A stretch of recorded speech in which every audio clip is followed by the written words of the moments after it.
So by show of hands, Allison, maybe by a yay or a nay, how many of us are wearing pants? Oh, absolutely fucking not. I'm wearing. Is that why you don't have? I'm wearing pants. No. I keep the mic above my waist so you guys don't get Well, but subjected to this. you're not you don't have your thing up, so Oh, that's because my shit's Oh, my broken. thing's up right now. that's fine. But Dan, Oh. I'm sorry I just mommed you, Dan. Oh my god. Dan, we can't take you anywhere. This is the worst. I'm sorry. I've got to fit so much. I wasn't here last week, and I have to fit all of that in. That's what she said. There we go.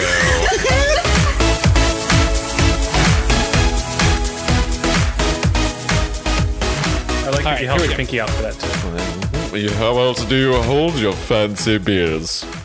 Yeah, this is a fancy ass beer, that's for sure. Okay. Ass beer. Ass beer. Ass beer. Hello and welcome to the Game Brew Podcast, episode 36. I am your host, Ian Samwell Tarley Richard, and I'm joined by Chris, the mountain that rides, writes. I think that's a compliment. Yeah. Allison Khaleesi Vandevender. Fire cannot kill a dragon. And Dan Tyrion Lannister rots. I just to clarify, still have my nose. It is still there. And Dan, you're so tall too. I know it's a little weird. I'm just gonna, I'll just. Well, I mean, I think just for rolls at you the add beginning. like 2 feet. I have to add 2 feet. So. yeah. So like, you Evens can out. take some of my feet. You can take my 2 feet. All right, this week in the first half of the podcast, we'll discuss the joys of silly gaming, and in the second half of the show, we'll talk about how updates have changed games forever. Get it? There's levels there. Updates, they've changed. Okay. was that bad. was You know what, guys? great. I think I quit. Yeah. Bye. That was Hi, Dan. It was great having you. I miss you. But first, it's time for a beer. Chris, what are we drinking this week? Dan, that was awesome. This is the Ommegang Abbey Ale. Double. Or a double. Not the single. It's double. How many? 2. It seems more than Pour one. it in there. It's really twice as much as 1. Hold on, I gotta wait for all this foam to go away. I do as well. It's called- 8.2%, so it's no slouch. It's brewed with licorice root, star anise, sweet orange peel, coriander, and cumin. It's star anise. anise. It's anise. Anise. Anise. It's anise. Yeah. Yeah. Star anise. The funny thing about stars. Do you remember that? What was it? Was it Blink? Wait, Sum 41. Was that the hot dog, chocolate starfish and the hot dog flavored water? No, that was absolutely Limp Bizkit. that was Limp Bizkit. Okay. Yeah. I Very different. Do not remember I was that. thinking of starfish, 100%. and I was like, huh. Stars. Who's the guy who wrote Slaughterhouse 5? What's his name? Kurt Vonnegut. Vonnegut. Kurt Vonnegut has a bit about stars and butts. Cool. And True story. That's all I And got. that's- So everyone tried We the just beer. know. Okay, so the beer's good. Actually, I was afraid that the anise was going to be really overpowering, but it's not. It's actually really nice. Huh. It is, yeah. Yeah, it's not overpowering at all. That's interesting. It's very sweet. Doubles tend to be Yeah. sweet. I don't really find it that sweet. Really? Yeah. Maybe it's because of all the goddamn foam. It's just it's releasing all the flavors. I like that it's sort of like a middleweight beer. It's not heavy, it's not light. I mean, it's 8.2%. That's kind of heavy. It's pretty heavy. I'd say this is a pretty heavy beer. And that if I drank more than a couple of them, or in this size, like 2, Yeah. I'd be feeling it. Yep. What's interesting? It kind of reminds me of like some dessert wines. Oh, yeah. Have you ever had a dessert wine before? Like port. Kind of. Or like an ice wine. Yeah, like there's some wines, especially like there's a few German ones I've had. This is not a wine cast, so I have no idea what the Riesling? hell I'm talking about. But Riesling wine. not Riesling. A Riesling would be No, an example not of a that. very sweet wine. But not a dessert It's wine. not always sweet. Nor is it a dessert wine. How did we get to talking about wine? This is a beer podcast. Blame Dan. Yeah, it is kind of like a desserty Yeah. beer. It'd be good with like cheese. Yeah, because ooh, that would be interesting. This would crush with cheese. We should do Allison. Yes. No, I mean, we should, Phrasing. comma. Phrasing. Hey, Allison. Allison. Oh, sorry. My everything hiccuped there. What happened? You might everything hiccup. Your there. everything hiccup. Yeah, there. like that's it what happened. paused. It paused. There was an innuendo, and then everything paused, and now I'm sorry. back. You broke everything. Dan broke everything. Was its innuendo. Sorry. We should do. Can we do like a fancy wine night? I think we should have like a fancy wine party and be fancy. Yes. Like That would be lovely. I'm drinking champagne tonight anyway because one of Oh, your shit. beers. Shit. So fancy. Yeah. What What oh type are man, of- we should beers? totally do an episode where we drink Miller High Life and she drinks champagne. Yeah. Clearly, the champagne of beers. What kind of champagne are you drinking? I got a cupcake prosecco. I don't like champagne. Just so you know, I've never had it, and now that I've sipped this, I'm not a fan. You're not a fan of champagne or prosecco or both? I don't like how bubbly it is. Like that. Then you that's probably won't like obnoxious. any of those. Yeah. Probably. I got it because one of your all's beers was apparently aged in champagne barrels, so it felt. It was probably appropriate. this one. I bet it's this Maybe one. not. No. Maybe it was the other one. It's probably the other one. Just kidding. Yeah, fun exploration into how the Game Brew picks beers, guys. We say, hey, let's go find this one, and then nobody can find it. And then So then we then go try. we get a have a different backup. and then no one can find that one either. So it's just And it's like that's how we ended up with this delicious beer. And that's how Allison never matches you guys. Oh, but you tried. So tried. how is the cupcake champagne? It's fine. not. It's not my thing because it's super bubbly and it's quite sweet. And it just a smack of vinegar bubbles in the face. I don't like it. I don't like it. Oh, Yeah. I don't like it. oh, growl. Oh, good. Oh, like Oh man. What did Speaking you- of things we don't like, Allison, what have you been playing this week? Oh. I guess because I'm the only one who likes League of Legends. Is that why you did that? Well, no, I feel like you've had an axe to grind with them for a little while. That's why. Oh, well, I have. I mean, and I'll get into it a little bit later, but like I'm just stuck in silver for the rest of my life, going up and down in promos, and I don't even know why I'm playing this game anymore. But it's like the only thing I can jump in, play one really fast by myself when nobody else is on, and then go do work or whatever. Are you having fun with it anymore? I don't know. Isn't that shitty? If you don't know, you might not be. I might not be. You might need to change it up. I'm just getting really frustrated with the people I play with. That's the biggest thing, is that this game is no longer fun solely for the community and a couple other factors with updates that I'll go into. But like, yeah. Chris, I really appreciate that you just had a little intervention with Allison and her video game. No, I'm a this strong doesn't- believer. Like, if you're not having fun, I went through this with WoW, and that's why I don't play WoW anymore. Is because it wasn't Yeah. fun anymore. Allison, if you look behind you, you'll see the banner. This is actually an intervention. This is an intervention. Oh, somebody about to tell me to sit down? Yeah, actually, I have a letter here that I wrote for you.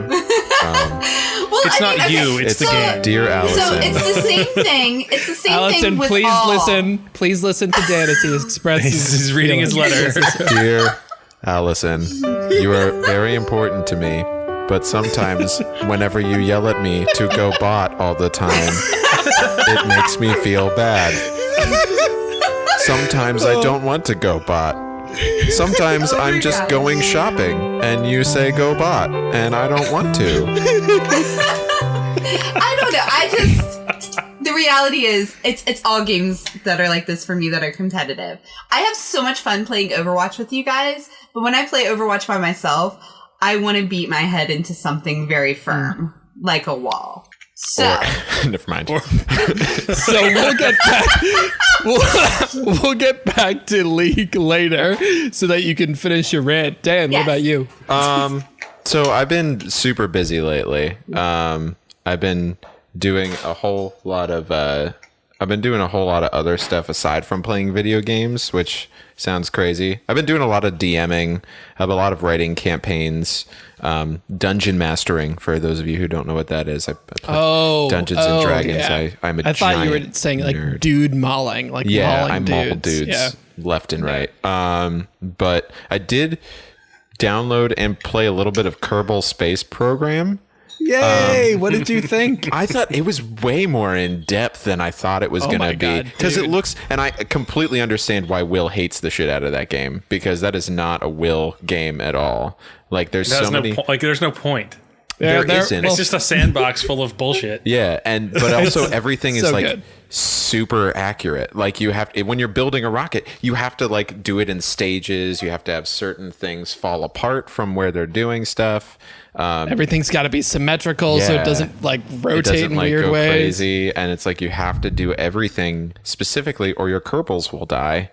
And but you know, you still want. And it's like, at first I was like, oh yeah, you're just trying to get to space. But then I'm like, oh no, wait, you can get like 2 other planets and like out of the solar system. And I'm like, this is so much. I can't really wrap my head around it. So I'm still kind of playing it, but like it takes me a while because it's like school. I'm like trying to wrap my head around how everything works the right way. There are some really good online. They're not like, it's not guides. It's more like a set of missions that kind of like slowly builds you up to stuff that people have written out. And it's like, first do this. And it's like get into orbit and then go to the moon and then like land on the moon and then come back from the moon. It kind of like builds you up in a more sequential way than that game does. Gotcha. Okay. All right. Well, so, I'm gonna stick to it. I'm gonna stick with it. I've been on a mission to play a bunch of the Humble Bundle games that I just haven't played, that we have hundreds of. So it's true, we do, like literally hundreds. Speaking of which, if you want any, DM us and I'll give you some. We will give you because games. I don't want. There's too many. It's daunting. There's too many of them. Chris. Yep. Speaking of games you haven't played yet. I've been pretty busy, but I've been doing some traveling, so I've been using my Switch. And I bought this little game that was recommended pretty highly, I think, by Ian, which was the Mario plus Rabbids Kingdom Battles. And? No, I like it. I really like it. And it's like, I like that it's not too hard and it's not too easy. But it kind of bothers me, especially after playing XCOM, that there's only like 3 different things. 0, 50, 100. Yeah, that like, it's nice that when you want to hit something, you can hit something. But at the same time, it's like, I don't know, a little unrealistic. But I guess it also simplifies it. So, well, I don't want to offer too many of my thoughts because I've already talked about this game so much. But I'm curious to know how far you are in the game. I've gotten to the second area, so not too far, but I finished like the whole first area. So you're in Sandland? Yes. Once you get, I think you'll start appreciating the game more in World 3 and 4. Because in spite of the fact that there's only like 0, 50, and 100%, the missions become pretty complex. Yeah. In a good way, yeah. It really becomes more... XCOM is all about like managing risk. Mario plus Rabbids Kingdom Battle is all about managing... movement and like planning your movement ahead, and that's what I really like about it, is that it feels more dynamic than an XCOM does, because it's a little more static. Is there an XCOM game that's about managing a retail space? I don't. All right, I'm gonna start crafting something to delve into that market, because I think there's an opening for it. Explain? No. Are you thinking of like a shop sim where you have to like you assign people to the register and there's like a 75% chance the person will screw it up, and like you have to put them in and they're just like moving stuff across, and you have to, every once in a while there's like a woman behind customer service and you have to make sure that the right person goes over to take care of it, otherwise then it's like, oh, upper level management is calling. That's right. And then if someone cries, it's like they're KO'd for the rest of the mission. Yeah, exactly. Allison, what about you? What have you been up to? You already asked me, but I love that you want me to talk again. I mean, I'm sorry. Allison, shut up. Ian, what have you been doing? Yeah. I've been putting a lot of hours into Octopath Traveler. Right now, it's to the point where it's part of my daily schedule. So like I wake up, I make coffee, I play Octopath Traveler, I go to work, and I'm waking up progressively earlier because clearly there needs to be time in my schedule for Octopath Traveler. Clearly. Clearly. So is it still like the same type of mechanic that it was before? Because I was listening to the last one and you were... Was that when you talked about it? Or 2 weeks? Yeah, last one. Yeah, totally. It is the same type of mechanic, and I wasn't sure that I was going to be able to stick to like following each of the 8 paths and sort of tracking them down, but I really am enjoying it. There are a couple, I'd say there are 2 storylines, and I'm like, ugh, get me out of here. This is insufferable. But the other 6 are pretty good. So I'm really enjoying it. I'm playing, there's this one character who, okay, so spoiler, very light spoilers for Octopath Traveler. There's this one character named Primrose who has this special spell that just does random shit. And it's the classic random shit spell. The classic random shit spell, and you just like, you fire it off and it does whatever it wants. So if you charge it up, if you charge it up it fires 4 times, but if you use another character to do this thing where all the spells cast twice, you can make it go 8 times.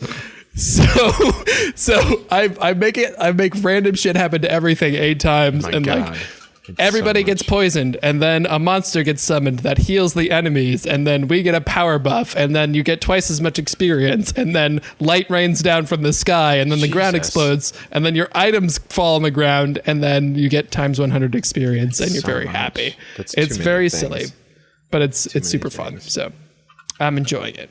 That's all that matters. So Octopath Traveler is a pretty self-serious game, and a lot of video games are pretty self-serious. We all like digging into a super slick, super gritty first-person shooter, or feeling the feels, or feeling the feels while playing a walking simulator, or like a super beefy, super emotional RPG. But every once in a while, we just like to play some silly ass games. So we thought it would be fun to talk about our favorites and what silly ass games bring to gaming that other games can't. Bananas. Wait, are we talking about literally what they're bringing? I mean, if bananas are what are important to you, then yeah, we could talk about that. I mean, I do love bananas. I think everybody loves bananas. Are you bananas for him? I am bananas for bananas. BANANAS. Oh my God. You're all fired. Yes, severance. Allison, talk to us about some of your favorite silly games. I'm going to talk about my favorite silly game. And that's Hatoful Boyfriend. Yay. Hatoful Boyfriend. I feel like this game needs a theme song that's very effusive. It has music. It has a very theme song. Yeah. Theme song. But for those of you who aren't aware of what this amazing game is, it is a dating simulator where you date pigeons. And they have like human portraits sometimes, but don't get it twisted. They're always pigeons. They are always pigeons. No matter what. Okay. It is a pigeon. So just so I'm following. Yes. Even when they are people, they are pigeons. Yeah. Okay. So it's extra weird because as the girl here that you are playing, you are not a pigeon. And that's important to know. They clarify that. And these are always pigeons. But you can see them as not pigeons, although they're still always pigeons. It's still hey man, it's a pigeon. It's weird. This is weird.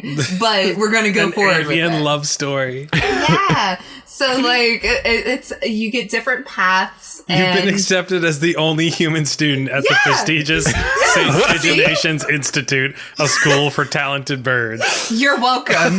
You're welcome. Yes. Why? So Allison, aside from like the concept of it being just completely off the wall ridiculous, what is it about this game that like pulls you in? So I really like dating simulators. Fun fact about me. No. Yes. So I've played a lot of them. And first off, this is just really well made. Like really well made. There are some crap ones out there that are clearly like fan made, if you will, and they made their way onto Steam. and they're pretty much all indie. So, I mean, you just get the handful of like random junky ones that the plots don't make sense and things like that. But all of the routes make sense. The way you develop the relationships and getting them to like you, there's more to it than just answering questions. You have to just give them the right gifts and stuff. So, and the right gift is usually like birdseed at the park. For some of them, I mean, some of them like, are some of them a little fancier? Yeah. Oh yeah, you got your fancy bird. I have a question for you. So, which Hatoful boyfriend do you find yourself going for more? Is it like the shy, quirky one, or is it like the shy, quirky pigeon? the like sporty jock version? Oh no, yeah, like, the shy, quirky one. The shy, quirky one all the time. Yeah, like who's like sitting in the corner. I guess their human version would be like reading manga, but like magazines by themselves, and then, but I guess as a bird they'd be. Well, there's one who's like your best friend forever, and like he's really sweet but shy. Friend-zoned a pigeon, and he's sick, so he doesn't want you to love him because he's sick and he thinks he's terminal, and all this stuff. Bird flu usually Don't is love to be me. fair. Nice. Right. Don't love me, but really it's. And he's like, plus, by the way, birds don't live as long as humans, and you're getting into this. Like, he goes there. And you're like, because we're getting realistic there. That's fine. Right. Like, I'm telling you, this is weird, but it's like a good weird. That's interesting. Hilarious. So, go ahead. Go. Sorry, I know there are many questions. There are. I will take Ian first. What I was gonna say is that's a really interesting line to toe, where they're sort of being completely ridiculous, but then also on some level serious, which is kind of a thing that like a lot of pop culture is doing right now. Like comedians are talking a lot about politics, for example. Like it's very silly, but it's also in some sense really serious. The Sacha Baron Cohen "What is America?" or "Who is America?" Anyway. You know what I'm talking about. But is an example. So do you think that's part of what's appealing about that? Right. Like I said, it is really well made. And if this was just like completely ridiculous off the wall, yes, I could get behind it and I would enjoy it and goof around in it. But the fact that it's so put together and it does have that kind of thing where it's like, I'm actually invested in these characters, even though they're pigeons. Like, it's something kind of, it was fun. I love it. I have a body pillow with one of the characters on it that I got for free because I got this game. And it's stupid and I love it. And it's a conversation piece on my bed for anyone who happens to walk into my bedroom. Yes, just so you can feel the air quotes, it's a conversation piece that she has. Oh yeah, like I kind of judge that of if you find this weird enough to just like want to turn around and leave, we got that over real fast. Yeah. So there we go. Guys, the downloads are going down. I can see it. No, I'm just kidding. But yeah, no, it's really fun. I enjoy the game a lot. That game reminds me a lot of a game. Have you guys played Aviary Attorney? No. Oh yeah. No, because one of our listeners has bundle. Though. I gave it to them. I don't remember who. So it was if in you a have it, bundle. Comment and subscribe. Comment, like, and subscribe. Slam that subscribe button, buddy. Yeah. So it's basically, have you heard of like the Phoenix Wright lawyer games, like for 3DS and Ace DS Attorney? And stuff? Ace Attorney. That's the one. Yeah. Wait, did you say you haven't heard of them, Ian? Have you been living under... Objection! Sustained. So it's basically one of those games, but with birds instead of people. The theme. And it's just constant pun after pun after pun. Oh, yes. It's fantastic. Like in one of the missions, you find a clue, and it's literally a red herring. Oh my god, it's ridiculous. That's great. I love the art style. It's got like this. The art style is like very like 80s kind of, I guess, Victorian. Yeah, and it's set in Paris, so it's just like I don't know. It gets me for whatever reason. But also, it's like you got to think. There's games like that where it's just like, what? Like, what were you? What happened that you were just like, you know, what would be great? Ace Attorney, but birds and. Maybe they were like Phoenix Wright, but like literal, you know?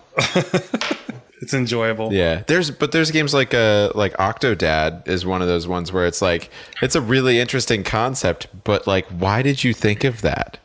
Like, can you explain Octodad for those of us who are uninitiated? So if you've never played Octodad, basically how the game works is you are an octopus masquerading as a person that for some reason nobody just knows. Like, it's like you're an octopus, obviously. Like, it starts with your wedding to this woman, but it's more fun to play with two people because you have to control like 2 legs and 2 arms separately. So if you're playing with another person, usually like you can do it so like one person's controlling the arms, one person's controlling the legs, or maybe like one person's controlling a leg and an arm and another person's controlling a leg and an arm. It's very interesting. God. But yeah, and then you just like do it starts off with your wedding day. So you have to like, okay, find your tux. And it's basically just you flailing your arms around and trying to get all of these things and like try to pick It's like them a up. physics. I wish you could see that. Yeah, because that really added to it. You actually flailing your arms. Just for the listeners, I was flailing my arms about as if by magic. In a tentacle style. Yes. Yeah. I think tenticular. Yes. Tentacular style. Yeah. Tenticular flappage is what we're going to refer to that as. Whether you like it or not, that's what it is. No comment. Continue. Yeah, but that's like one of the few, those gravity based simulators are like things where like objects have gravity. I think is really cool, and that's like because we were playing Human Fall Flat the other week, right? Or like 2 weeks ago. I love that game. Yeah. Is it good? Yes. It's good. It's good. Oh my God, it's good. We spent it was like 2 hours we were sitting there solving puzzles. I heard you guys, having and fun it with sounded your friends. fun. Having fun with your friends doing something silly is different than it being objectively good. But that's part of it with some games. Okay. I think Ian wants to say something. Well, I just think the thing about Human Fall Flat is that it's janky and it doesn't look good and like the levels are uneven. But what it nails every time that I've only played it with other people is that I am fucking cracking up every time. I am laughing and I'm having a good time and I'm thinking. And if a game can elicit an emotional response like that consistently and make you feel good about playing it, then it's a great game. Everything else doesn't matter. But if you're having fun with other people, is it the other people that you're having fun with, or you're having fun with the game? It doesn't matter. Okay. The game is the medium. The game is always the medium, right? I think it's a mix of both, though, because it's like I can have fun with this is about to get to deep philosophical level, folks. Stay tuned. I think it's like it helps to have people that you actually want to do it with. Like my regular Dungeons and Dragons group is a random group of like people. Like most of them didn't know each other before like we started playing, and now we're like they're super good friends. It was like my birthday. They got me a bunch of stuff. I got all emotional. It was like, oh my God, that's so beautiful. And it was. Did they all get you just like a bag of dice? No, they actually got me some big old figurines. So I have like a frost giant. I have a stone giant. Yeah, it's pretty cool. Also, nerd alert, by the way. You're not doing Horde of the Dragon Queen, are you? No, I'm not. No, I have my own campaign I'm running. Okay. They're in a place called Timberdale right now that I made up. It's a logging town. I'll explain it later. I get it, because it's timber. That makes sense. Yeah, send us some DMs if you want to hear about Dan's Dungeons and Dragons adventures. Dan's Dungeons and Dragons. Yeah. Is this like, are you the Guy Fieri of Dungeons and Dragons? Gonna take Dungeons and Dragons and Dan. Yeah, Dungeons and Dragons. Going to Flavor Town. One-way trip to Timberdale. You know, it's funny you bring that up because one of the things they say whenever they're going like to jump into battle recklessly is they're like, I'm taking them to Flavor Town. It's a traveling band of chefs just roaming around. That's a great. I'm writing that down. That's a great campaign idea. Okay. Right, anyway, so what your response is though is actually one of my bigger questions about silly games is like, why are silly games important and what do they bring to video games that other self-serious games might not? I think they don't last, for one. So like they're fun for a bit, but I usually drop them. So that's something where they're never going to take over where the serious games kind of do for me. I need that laughter and that joy and the just random stupidity that they can offer me. Because like I said, I get frustrated with some other games, and these games are just like genuine nonsense fun. Yeah, I mean, it's the same reason why you want to go watch a comedy instead of watching the best picture of the year. You need that like cathartic. I don't know if that's the right word, but like you just need that release. Yeah, because like comedy and funny things and silly things are good. Like I'm watching Parks and Recreation from the beginning again because like one, it's just a great show, and two, it elicits the funny and happy emotions more than anything else. I don't really want to I love Altered Carbon, and I watched Altered Carbon. Have any of you watched Altered Carbon? I'm going to say Altered Carbon a couple more times. I'm sorry. No. What is it? What is this show Altered Carbon? Actually, no, it's a really good Netflix show. I highly recommend it. But It is on my to-do. Sorry, did you say it's called Standard Hydrogen? No, it's Altered Carbon. Altered, got it. But it's Changed really, oxygen. It's pretty. No, it's different. But it's really serious. So like, I really liked it, but I don't think I'm gonna watch the first season again. Like, and that's Dan's review of ionized. I can't think lead. Ionized lead. Ionized dihydrogen I don't know, chondroxinate or whatever. Science words. But what you're saying is that there's a necessary play between very serious things and silly things, and if we have too much of one, the other is unappreciated. I don't know if underappreciated. I think it's just like sometimes you can't, like if you've had a tough day, you don't want to just, well, maybe you do sometimes want to just kill a bunch of people in a video game, but like other times you just like need to kind of have something change. But like at the same time, like Allison was saying, the same jokes aren't going to keep being funny. You have to find something fresh. You know, one of us brought up earlier the Borderlands games, and I remember really chuckling, especially in the very beginning of Borderlands 2, where what is his name? Handsome Jack is just spouting off all these horrible things. It's pretty hilarious, but for me, only for like 45 minutes, and then I'm totally over it, and I just want to go do something else. What's the name of the horse? Butt Stallion. That's his Butt Stallion. His unicorn, his like steed made of glass or made of diamonds. Yeah, it's made of diamonds. I think it is a unicorn. It's a unicorn made of diamonds named Butt Stallion. Yeah. Well, I played I'm playing Portal 2 again from and that's like an interesting mix of silly and serious because it has like the Cave Johnson stuff which is just number one, it's just like some of the best voice acting, like number one. Yeah. And two, it's like it starts out silly and just gets a little bit more serious, but also still silly.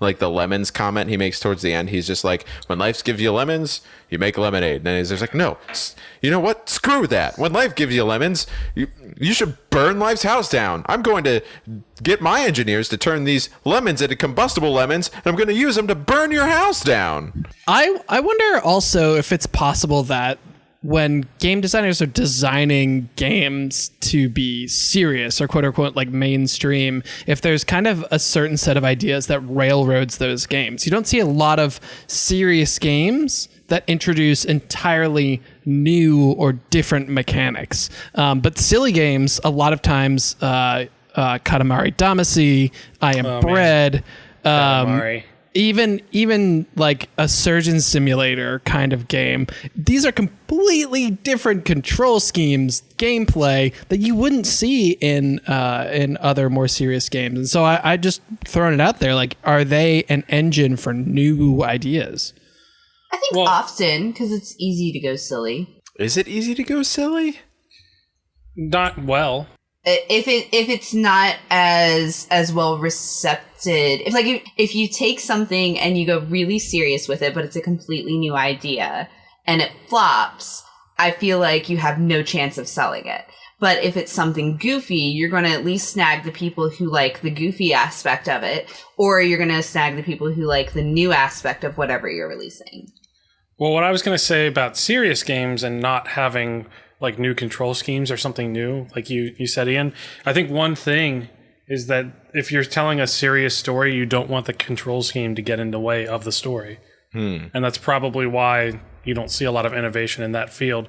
I mean, one I can think of off the top of my head that kind of innovated, well, two, is one is Dark Souls. It kind of created that whole UI and control scheme for fighting games that were like a third-person action RPG type thing that we have going on. Or like Assassin's Creed with like the wall running, that kind of created that whole thing. But you don't usually see that.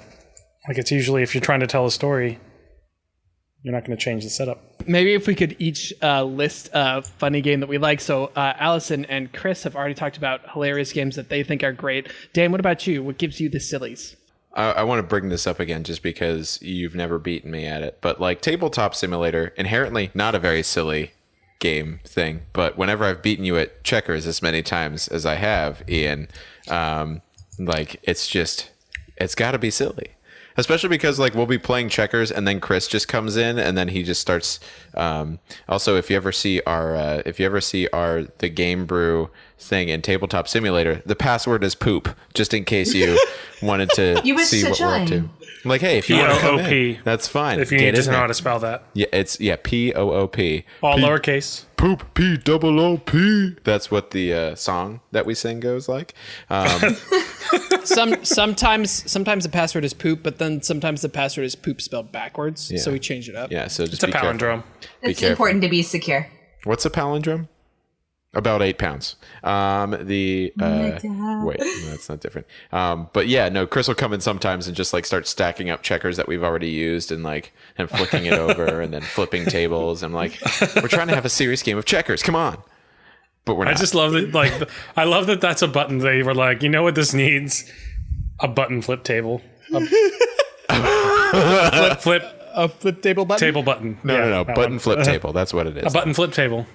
Yeah, I think Tabletop Simulator is really special because like Kerbal Simulator, actually, strangely, they're both more or less completely open. Yeah. You have all the tools when you start, and it's just about what you're doing with them. So maybe that speaks more to the silliness of the Game Brew than it does to the silliness of the game. Very silly. Maybe like Human Fall Flat. Again, because this is a podcast and you can't see what's happening, Ian did like a little head explosion thing whenever with his hands. Remember to describe your actions, everybody. Yeah, sorry. Chris, Emote. I'm really glad you brought up. I'm really glad that you brought up. God damn. Human Fall Flat, because we talked about Human Fall Flat, didn't we? Yeah. We did, yeah. Because I want to talk about a different game that I think is cool. Has everyone here played Surgeon Simulator? Yes. Yeah. Yeah, everybody has. For about 5 minutes. So one of the things I love about Surgeon Simulator and that I love about silly games is that they force you to like learn things that are stupid or like bad control schemes. So like QWOP is this way, Surgeon Simulator, I Am Bread. I've never played Goat Simulator, so I don't actually know what the control scheme is. Oh my god. But what's really fabulous about Surgeon Simulator is that each of the buttons on your right hand is controlled by your left hand, and it's like thumb, pointer, middle, ring, pinky. They each have their own button, so you have to like push them all down and like rotate it around. It's super goofy and fabulous, and I just I love. And then when you're doing surgery, you're like, okay, I need to get to this guy's heart. How am I going to do that? Am I going to carefully like cut an incision and then fold things aside? No. Fuck that. I'm going to take a chainsaw, cut him open, and then smash his chest open with a hammer, and then just plop his heart out and throw it. It's exactly. completely off the rails, and it's super fun. Especially when you're in an ambulance and it's bouncing all over the place and shit's just flying around. What about when you're in space? Have you been to space? Oh, I haven't been to space. Yeah, you're in space, things are just flying all over the place. And you can use a laser. In space? I gotta go all back over the to place? In space. Welcome to the Space Jam. Did someone want to talk about Goat Sim? Who's played Goat Sim aside from me? Chris has. He raised his hand. Again, I did. It's a podcast. I can't see what Allison's done because her camera's off. But she has not raised her hand? Question mark? I've played it. It was just for a moment though. It's a fun game. It's a fun game. They added a whole bunch of stuff to it. Like initially it was hilarious, and then they just kept adding things to it. Well, I like that they add like the Fusroda from Skyrim. Yeah. So Oh my god. But it's like mainly because like when you start, it's like what can you do as a goat? You can jump, you can lick stuff, you can baa at things, and then you could just go ragdoll mode. So like it gives you little objectives like, okay, do a backflip, and you're like, oh, okay. So you jump on a trampoline, do a backflip, and then it's like do 5 backflips, and you're like, whoa, what are you talking about, buddy? And then it's like, okay, now go lick something, throw it all over the place, and then do an explosive backflip. And you can find all these secret things. Explosive backflip. But it's just more so the fact that they were just like, what goofy crap can we put into this game to have people do? Dan, would you call Goat Simulator a good game? Good. I think it's as good as Human Fall Flat. I think so. Here, yes, I would call it a good game because you have fun while you're playing it, and I think that's one thing we need to remember. Ooh, public service announcement. Dan's getting up on his soapbox. I think that's something we need to remember about games is that it's called a game for a reason, people. It's supposed to be fun. Whenever you start taking it super seriously, then it's like, is it fun anymore? And I know Allison was talking about that earlier with League of Legends, where it's like, is it still like fun for me to do this, or does it feel like an obligation? And that's kind of what Goat Simulator is. It's fun because it's so just ridiculous. It's just like you don't feel bad when you lose or die or do something stupid. Yeah, you play as a goat. Maybe a demon goat. Maybe a goat with a jetpack. Who cares? It's a goat simulator game. The Goat Vakin. The goat. The goat Vakin. Fuskota. Fusromer.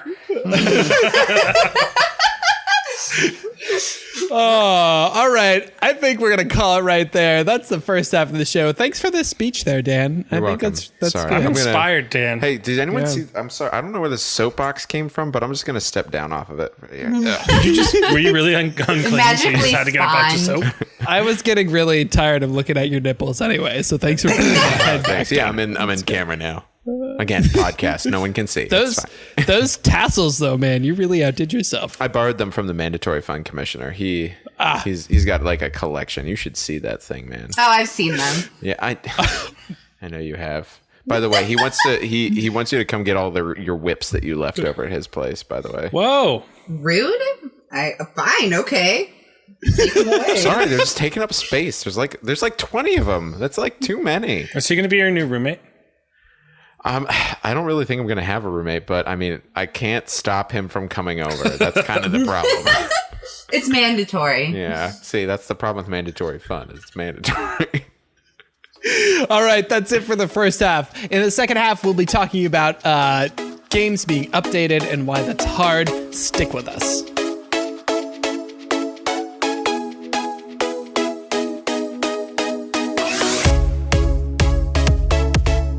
Hey everybody, it's Dan from the Game Brew. Hi, I'm in the middle part of the show. I just wanted to say hi. So, hi, but also I have like cool things to tell you about.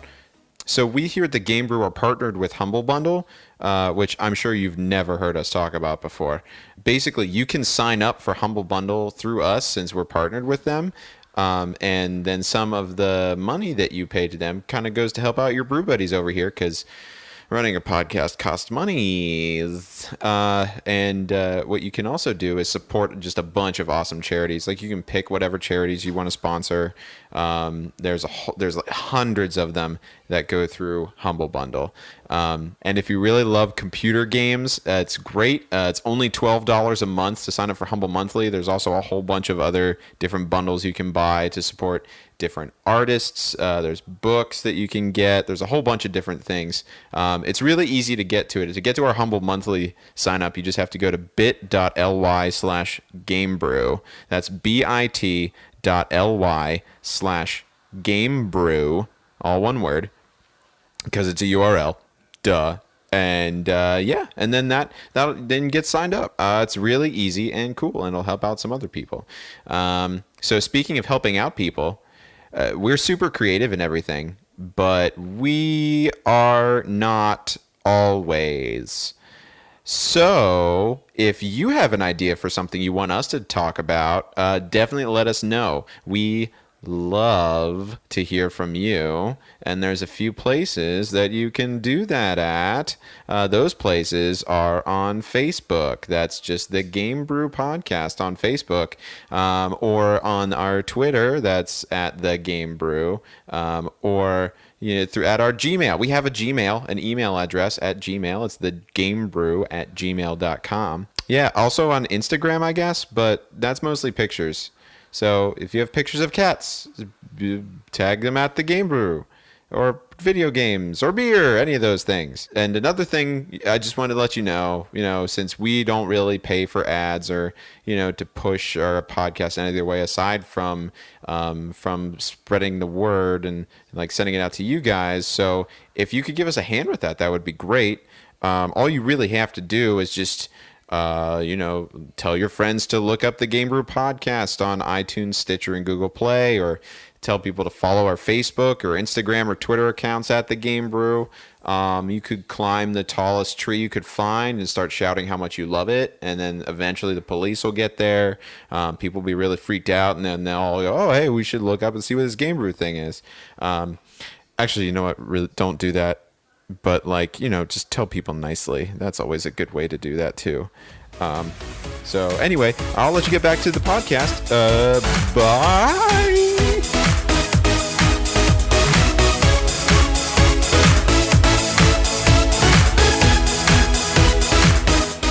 Okay. All right, I'm going. Fuck you guys and your script editing. Hello and welcome back to the second half of the Game Brew podcast, episode 36. Let's check in with the brew. How's it sitting on the palate, friends? It's good. This is sitting. Yeah. Squatting.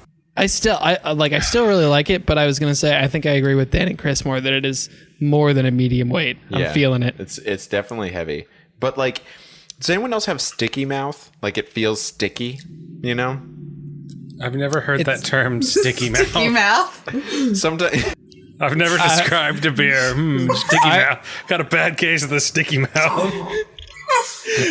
Dan goes to his doctor and he's like, "Yes, doctor, I've been suffering from the sticky mouth lately. I don't know if that's okay. No, but when you eat some waffles and you're like, my lips feel sticky, or you eat a bunch of pancakes and you put a bunch of syrup on it. That's kind of what this has given to me. It's I feel like I need to wash my mouth out every time I finish a glass of this beer."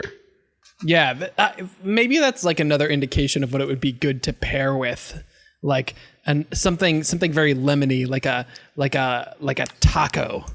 They could put a bunch of lime on, or something crisp and fresh. Maybe a nice salad with some acidic tomatoes or something, or an apple, or an apple. I don't want that either. I don't know. It's crisp. It is crisp. What about a brisk? It's brisk. Update: Allison is hammered. Oh yes, I am. You probably yes, you're right. It's the bubbles. See, I was gonna say that before. It's champagne gets you real drunk, and Allison is not the most resilient drinker I've ever met. That's what I'm learning. Yeah, congratulations. You're going to have a hangover tomorrow. Also, she's going to delete all of the recordings like she did last time. I would prefer doing that. Yes, that would be great for all of us. All right. So in the second half of the show, we wanted to talk about updates and how they've changed our game experience. So back when I was a lad, I had to walk uphill both ways in the snow to school. And also games didn't get updated. When you got a cartridge from the store or a disc from the store, there was no such thing as an update. So the game you got was the game you had. But these days, things have changed.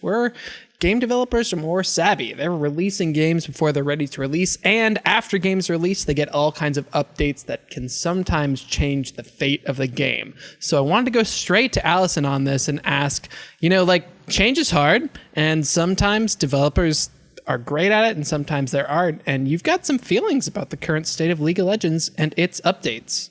This actually was kind of something that was frustrating me a little bit, but I didn't think it was affecting everyone quite as much as it was me in the community until a more recent video was put out by Doublelift, who's one of the pro ADCs, one of the top ones in North America.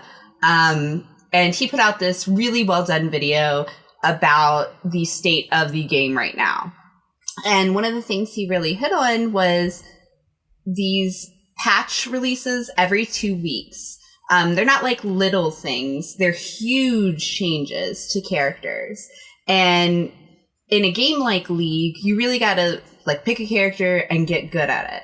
And these are changing the meta of the game so much. The synergies of the teams, or maybe the character you're personally playing so dramatically that you either have to throw that champion away until they change it again and just go to a completely different champion, which can be really disheartening if it's a champion you love and feel connected to and want to keep progressing with. So there are like streamers out there who only play like AP Scion mid, for instance. And it's one thing they do. They've dedicated their whole life to it, if you will, on this game. And if there's a huge change to that character that basically removes him from play, now what does that person do? They've kind of lost their livelihood maybe from streaming this, or what they've worked so hard for in the game and become known for. And while it wouldn't be so dramatic if it wasn't so frequent, the fact that these patch changes are bi-weekly and they're huge changes, I think is really affecting the gameplay and how me as a casual player can really jump in and play, and how the pro players can keep doing it. So, just a question. Are these patches that they're doing, are they like for balance, or are they do they say why they make such drastic changes to a character at some point? Sometimes they explain it and sometimes they don't. A lot of times they'll say balance. But I think a lot of that too is they'll release a champion and make them so broken, in my opinion, that they're trying to get people to buy the champion, buy the skins for the new champion, put their money into this champion, and then 2 weeks, 4 weeks later, they're going to put them back maybe where they belong. But it takes weeks of adjustment to the point of, like, this champion's completely different from when they released. Or things like that. And sometimes they're buffing champions who don't get played. So it's a little bit of both. They're like extremely hyping champions, so you'll buy them and play them, but then breaking the hyper champions to balance them. So Allison, do you feel like these updates that they're making are specifically aimed at increasing revenue for Riot? Or is there sort of like a development shift going on with Riot where they're trying to keep it fresh? Do you feel like it's benevolent or maybe just accidental, or is it something more insidious? I think it's both. I definitely see that where when, like I said, they launch a character, or if it's a character that percentage-wise isn't played, so nobody's buying the skins for it or what have you, I feel like they'll release a skin for it and buff that champion. So that's definitely where I see it playing into a money game a little bit. But I do think they're trying to be fresh, and that's not a good thing in this case. And that's something that Doublelift also hit on, where there's the need for balance in that.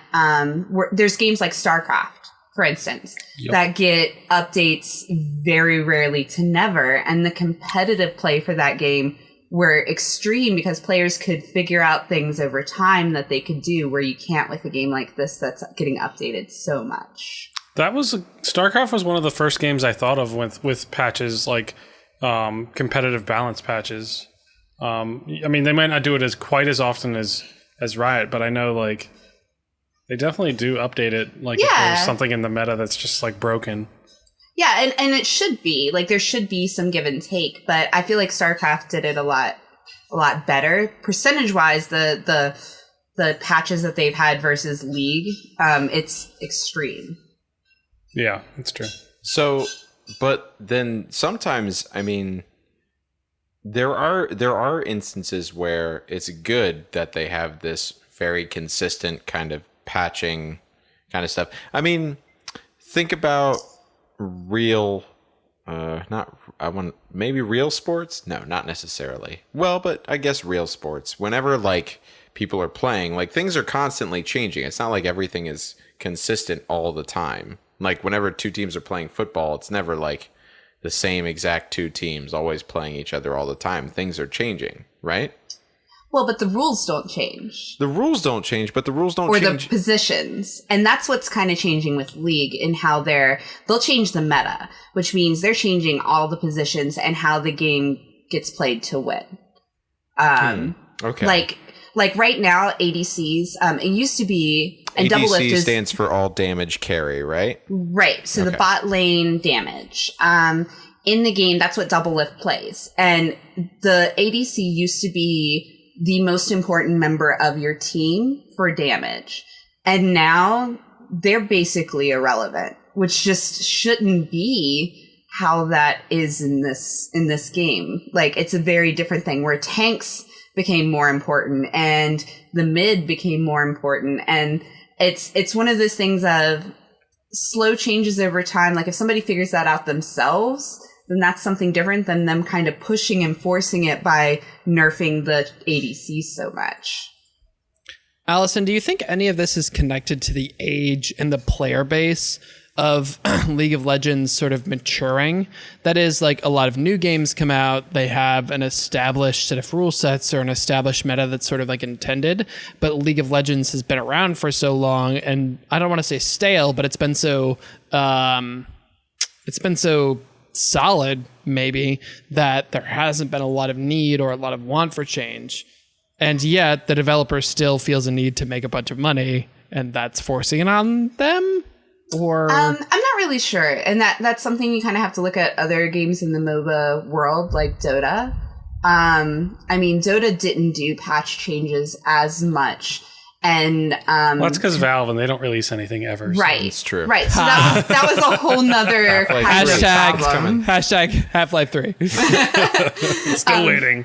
That's a whole nother problem in and of itself. But they also survived, and they had people who were very serious about it and played it very competitively and very seriously. I'm not sure if it's that League of Legends became like this esport phenomenon, which their stats in North America have dropped dramatically this year. That's very interesting. And I think maybe that might be why it's happening is people just don't have time for it the way it's releasing so fast. And one thing I was thinking of, I mean, Riot compared to someone like Blizzard is very new to the whole game, like the video game creation game, if you will. But like Blizzard is very well known for creating very well balanced patches. Mm-hmm.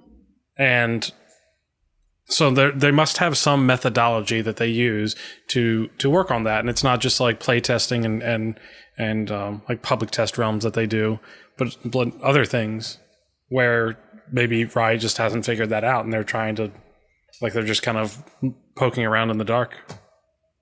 On the other hand, I feel like Blizzard does the same thing to a certain extent with Overwatch, where whenever they release a new character or they public test realm a new character, that character is almost always overpowered. When Brigitte came out in Overwatch, she was indestructible and murderous to a degree that was outlandish. I feel like to encourage people to play, even though there's not money involved. And then, 2 or 3 weeks later, they patch her down to where she should be, and that's that.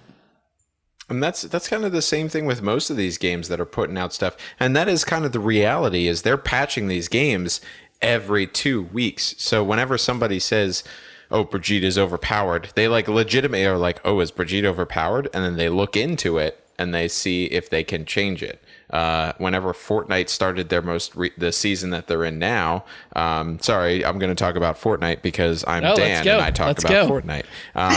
They like released the P90 as a weapon, which was a SMG that would shoot bullets so fast and at a high damage rate it broke the game. Like, it was just like, if you had that, you would win. That's just what would happen. Those are called bullet hoses. Yeah, and it was just ridiculous. So they were like, oh, sorry about that. A week later, they changed it. And it's like, you have the ability to do that, which is very interesting.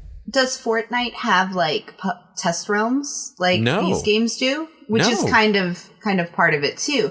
Like League of Legends, all the Blizzard games, they all have like their test realms where they're supposed to try these things before they patch them. No, Fortnite just goes. They're just like, hey, guess what? Boom, go-karts, go for it. And then you do it, and then all of a sudden it's good. Actually, go-karts has been pretty nice. So there hasn't been anything crazy with that. I wonder, Dana, you bring up a really good point. I wonder how much of this like patching and then repatching and then changing again is brought on by responses by the community. I mean, it's interesting to hear the difference in opinions between you and Allison, because Allison is basically saying like the community thinks that this patching is bad and we're not being listened to. And Dan, you're saying that like basically Fortnite is changing in a way that like whenever the community says something, they're snapping right to it and doing it right away. And I feel like there are pros and cons to both. Like if you stick and you stay in your lane and you commit to something, eventually maybe the community might come around to it and realize that it's actually an interesting gameplay decision. On the other hand, if you're willing to be plastic and to change with every whim of the community, you might have a broader appeal. And I feel like that's kind of what Fortnite is going for. Well, I think this is, at least for League, this is the first time that a pro player has said, hey, Riot, here's what you're doing wrong. And I'm trying to do this in a way that supports you because you're losing people. And here's why I feel from a player standpoint, which is something that Riot is like notoriously bad about, is not listening to the community. So maybe that's part of it. But I also feel like the test realms are where those things should kind of play out and be seen. And I don't know why they're not, I guess. In games like Fortnite, I understand where Dan's coming from, where they just have to drop something and see how it works. And if it doesn't, oh crap, let's patch and fix it. But that's kind of not what's happening here too. So it's very weird to me. But it's also like Fortnite isn't a game where there's pro players. Like, it's not something where it's still very much like a community game, even though it's like is it the number one streaming game on Twitch right now? I think so. Probably. Yeah. I know my brother and sister-in-law watch Ninja play Fortnite like all the time, like to the point where I'm just like, guys, I just want to watch Parks and Rec. Can we do that instead of watching Fortnite? But they say no. But it's okay. I'm going to live somewhere else soon. They're going to live somewhere else soon too, but like different places. It's very much, I want to say the style of the game, but I don't want to say the style of the game. I think it's the mentality of the people playing the game. Fortnite is not a game that people are like, I am a professional Fortnite player. Like, I don't think there's anybody out there that would say, I'm professional at Fortnite. There are people who are very good at Fortnite. And there are people who are unbelievably good at Fortnite. And then there's people like me who are bad at Fortnite. But there's not... Well, there's people like Chris who are terrible at Fortnite. Yes, terrible. But just, I mean, no. I would be good at Fortnite if you could just like hide in bushes the whole game. So you'd be good at Fortnite if it was PUBG. Yeah, that's what I'm saying. But games like League of Legends, it's so ingrained in this, so much different from when I started playing it 8 years ago. It's like ingrained in this professionalism kind of like, I'm not like, I was like, I always play the same character and I always go the same lane. And yeah, I mean, I think that's one thing is that it's like, if you lose that style of character that you were maining and that's your life, like, it's really disheartening as a player. Yeah, but also like I feel like if you were that talented at one type of thing, you can probably spend the time to get talented at another thing. Well, that's kind of what he was saying in the video, and he actually touches on Fortnite, and he says, Fortnite's popular on Twitch, League isn't anymore, and it's because the really good players or the really good players who are fun to watch can't play as much anymore. Like the pro players who are now pro, who used to stream on Twitch all the time, can't play because they're scrimming every night of the week because of these patch changes, changing the game so much for them. They have to get ready with their teams, and they're not able to play the game for fun anymore. And it used to be like, terrible. It's like when you have a job. It's weird. Right. Well, it's like when I started playing League, like he said, I played all rules and it was fun and it was goofy and I could learn. But if I was coming into the game now with all the changes, I can't do anything but focus on one champion and try to figure it out, because everything changes so often that I can't keep up with everything. It's kind of impossible to, really. And even as a pro player doing nothing but playing this game, they don't have time to goof and have fun. They can only kind of try to learn how to be the best at it, where I'm just trying to learn to be decent at it and feel like I also don't have that time. I feel like we've talked a lot about like the negative things that have happened to LoL since updates, but there are some good things that happen whenever games that get updated. Yeah, I was gonna say there's kind of an elephant in the room here, and that's No Man's Sky next update, which has been, I mean, if you're paying attention to the internet and game sites, people are freaking out about how big this update is and how much it's changed the game. Well, Chris, so I have a question because I don't know. So I know that I just saw, so I was a little concerned about this update because I saw that GOG was reopening refunds for No Man's Sky for a certain amount of time because people were buying it, and I assume trying to refund it.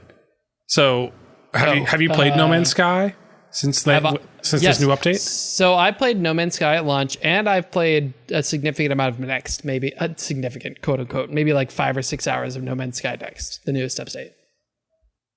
And it changes the game significantly for the better.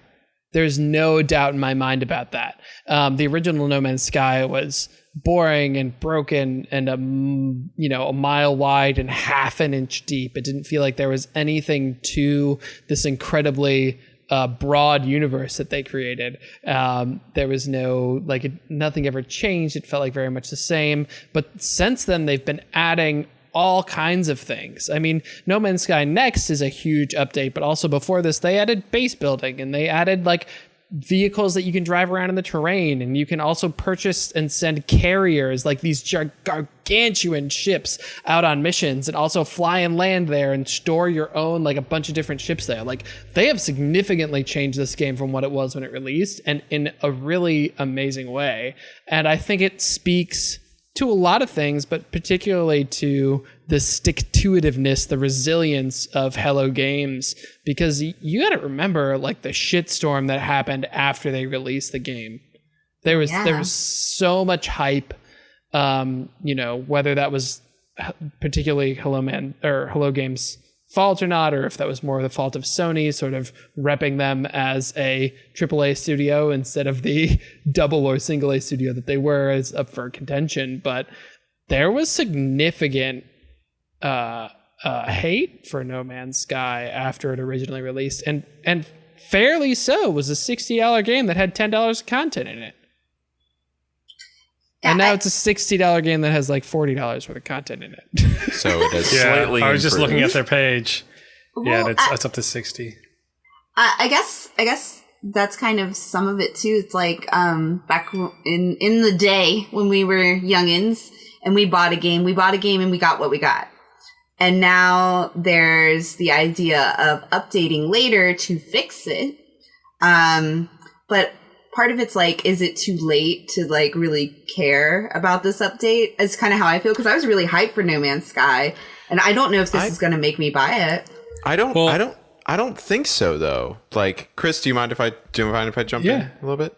Because that's kind of the age that we live in, and Chris will tell you the same thing, because he buys games whenever they're less expensive, but like I do, but they're not.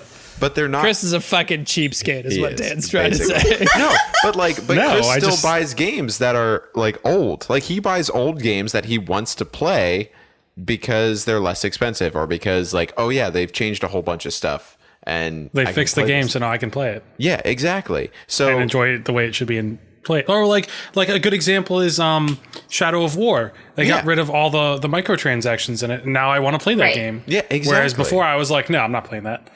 Yeah, and that's one of the things that this like whole like updates the game updates and the availability of being able to update your game like makes it this very different sort of monster.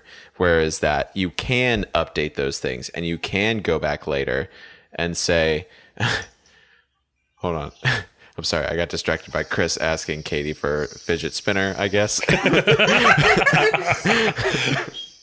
But you can go in and you can say, like, we want to fix this game. Like, we know that there's more we need to do, or we know this game has been in alpha for 7 years, but we're going to put it out. God damn it.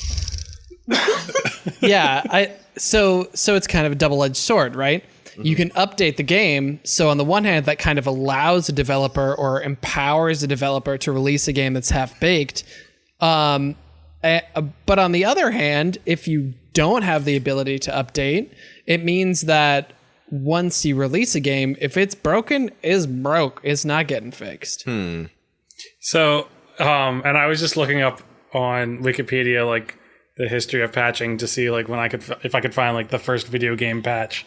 I couldn't, but apparently spoilers. I couldn't.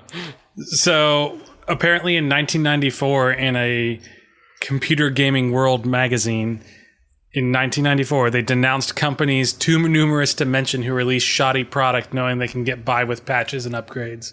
That's kind of how I feel. And who make pay testers of their customers. So that's from 24 years ago. It's not a new problem. Right. That's kind of my perspective on it, and I guess that's why, like, I don't want to go back and play Diablo. This guy's playing but this. He's like, so this much is better. It's so much better, but I'm kind of bitter. I think that there's kind of two parties. Like there's the games that are broken that get fixed, like No Man's Sky, and then there's the multiplayer games that are living games like WoW and like League that are constantly evolving, and like those are two kind of separate things, I guess, if that makes sense. Yeah, I agree. Allison, I think I want to just reinforce your original premise though, and say, like, I really personally, I want to be more careful about not playing games that release in an unfinished or underfinished fashion, because I don't want to support developers that do exactly what Chris said, that they know that they can get away with, patching it 6 months later and like scraping by and apologize. Oh, we're so sorry. We released a game. We didn't know it was broken. We tried really. No. You knew it was broken. You knew. You knew what you had. You had a window and you had to release it. And this is one of the reasons that everybody loves CD Projekt Red right now, because they refuse to do that. They don't care when the game is done. They release it when it's done and when it's right, not before. And I think that's something that's incredibly valuable. And I think it's something that at least I, as a gamer, want to vote with my wallet for more, because I'm tired of buying games that are half-baked. That being said, you're still going to buy Elder Scrolls 6. Yeah. Probably. I mean. And like Bethesda has a reputation of putting out games. Unfinished games. Well, not unfinished games, but just buggy games. Buggy. Yeah. Well, I usually wait a little bit on their games for that reason, so.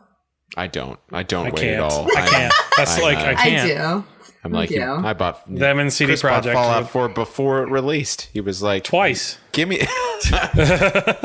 No, my copy wasn't going to be in the mail, so I had to buy another copy so I could play it the night it released. Oh God. Duh.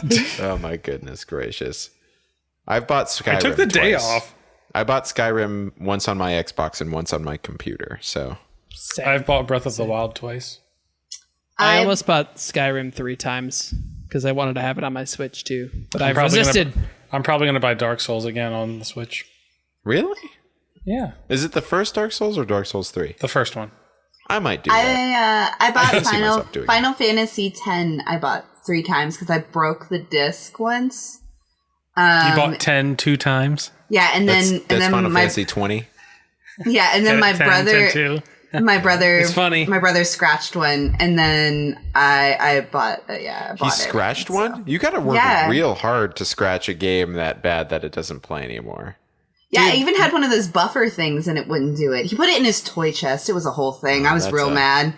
My Final Fantasy X discs also got fucked. It was like the part in the game where you like go into the evil being, whatever it is, at the end, and it's like the beginning of the end, and then it just wouldn't go any farther. Oh no! Every time it would crash. So it was just the end.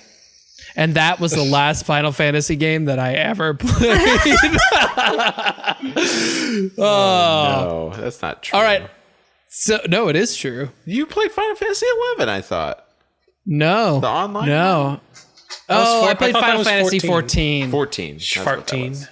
That's true. Okay. Unless somebody has anything to add, I think we did a good job digging into this topic. I think we did a great job. Yeah. You know what? I think we should pat ourselves on the back. I think we should have a round of applause. Everybody clap. Everybody clap. We need to patch this later. No. It's actually kind of funny. We do patch every episode, so you don't get just the raw, uncut. Oh my God. We're so that we give. There's way more sex jokes that you guys don't hear. Just like you're welcome. There's at least one thing that needs to be taken out from me. I feel Chris says at least one inappropriate thing every episode. I feel so hypocritical now hating on. No, but we don't change it. We patch it before it's released because we know better. We do a good job of releasing a quality product. Yeah, Right. that's right. So that we don't have to patch. Which is why Exactly. there's no episode 1. Like, don't listen to it. That's exactly why. Don't All worry right, about well, it. that's it for us this week. Thanks so much for listening, and say goodbye, everybody. Goodbye, everybody. Goodbye, everybody.